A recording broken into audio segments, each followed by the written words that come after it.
So bus stop movie ఎంత block buster hit అయిందో దాని తర్వాత మీకు సరైన హిట్ పడలేదని బయట టాక్ కదా. టాక్ ఏంటి, నిజమే కదా. టాక్ ఏంటి మళ్ళీ అందులో ఎందుకు లోపం ఎక్కడ ఉంది అని అనుకుంటున్నారు? లోపం నా స్క్రిప్ట్ సెలెక్షన్ లో ఉండింది. తర్వాత I took 2 year break. I did my acting diploma. స్క్రిప్ట్స్ని ఎలా అనలైజ్ చేయాలి, స్క్రిప్ట్ డాక్టర్ అంటే ఏంటి, ఒక ఫార్మాట్ ఎలా ఉంటుంది, అంటే ఒక స్టోరీ ఫార్మాట్ ఎలా ఉంటుంది, స్క్రీన్ ప్లే ఎలా ఉండాలి.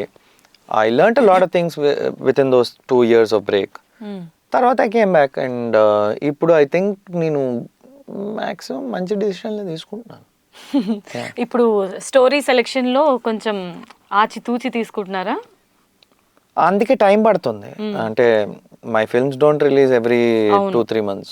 చాలా గ్యాప్ తీసుకుంటున్నారు. వన్స్ ఇన్ ఎవ్రీ ఇయర్ ఒక cinema, maybe some times character, maybe some times lead. But ఆచితూచి అని కాదండి, I take it as it comes. But నాకు నచ్చిందే చేద్దాం అని డిసైడ్ అయినా. అండ్ అందులో నచ్చి చేసినవి పోయేవి కూడా ఉంటాయి సినిమాలు. At the end of the day ఇది నీ decision. I loan up to it. Like when you said bus stop తర్వాత మీకు ఎందుకు హిట్లు రాలేదని, అది బయట టాక్ అంటున్నారు కదా, నేను లేదండి అదే నిజం అంటున్నాను నేను.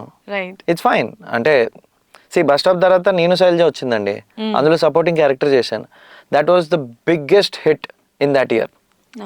You haven't seen anything that he's grossed like Nenu Sailaja in that calendar year. అందులో మీరు క్యారెక్టరే కదా అంటారు.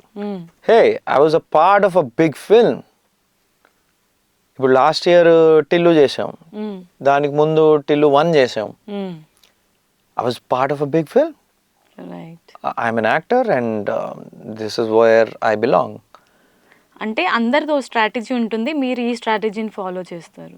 లైక్ నాకు స్ట్రాటజీ లేదు.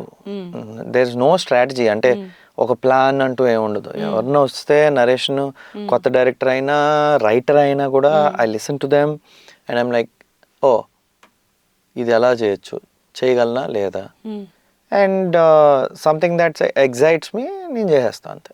రైట్.